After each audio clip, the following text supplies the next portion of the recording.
வணக்கம். இது மாவட்டபுரம் கந்தசாமி ஆலயத்தில் இப்பொழுது நிற்கின்றேன். காலமே 9:30 மணிக்கு பூசைகள் முடிந்துவிட்டது. இனி அடுத்த பூசை 12:30 மணிக்கு ஆரம்பமாகும். இப்பொழுது ஆலய திருப்பணிகள் நடந்து கொண்டிருக்கிறது. அதனால் இங்கே எல்லா விக்கிரகங்களும் ஒரே இடத்தில் காட்சிப்படுத்தப்பட்டுள்ளன. முருகப்பெருமானுடைய அருள் இங்கு வரும் பொழுது உண்மையிலே கிடைக்கிறது. ஓம் சரவண பவாய நமக என்ற அந்த மந்திரம் ஒலித்து கொண்டே இருக்கிறது இசைத்தட்டில். கோயிலுக்குள் சென்றதுமே ஒரு மனதுக்கு மகிழ்வான ஒரு சூழல். ஆனால் இந்த கட்டிட திருப்பணிகள் நிறைவு பெற்று இன்னும் மேலும் கோயில் அழகு பெற வேணும். அதற்கு இன்னும் சில நாட்களாகும். இப்பொழுது இந்த காட்சிகளை பாருங்கள்.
உண்மையிலே மாருத புரவீகவல்லி என்ற அரசி பெருமானுடைய அருளாலே தன்னுடைய குதிரை முகம் நீங்கி மீண்டும் அழகிய முகத்தை பெற்ற இந்த பெருமையுடைய இந்த தலம் பல நூற்றாண்டுகளுள் பெருமையை பெற்ற ஒரு ஆலயமாக விளங்குகிறது.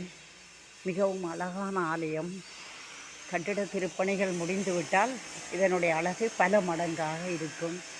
அருள்மிக்க ஒரு ஆலயம்.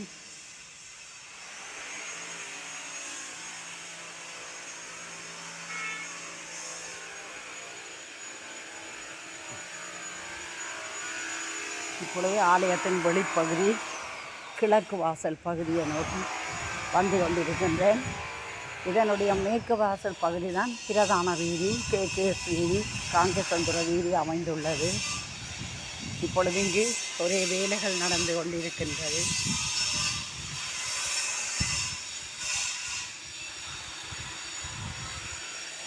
இத்திருப்பணிகளுக்கு உதவி செய்ய விரும்புபவர்கள் இந்த ஆலயத்திடம் நான் ஃபோன் நம்பர் வாங்கியிருக்கிறேன். அவர்களுடைய அக்கவுண்ட் நம்பர் இருக்கிறது. அதனை பதிவு செய்வேன். அந்த நம்பருக்கு நீங்கள் விரும்பியவர்கள் காணிக்கை செலுத்தலாம். முருகப்பெருமானுடைய அருளுக்காக. அவருடைய அருள் மட்டுமே எங்களுக்கு தேவையானது. நன்றி, வணக்கம்.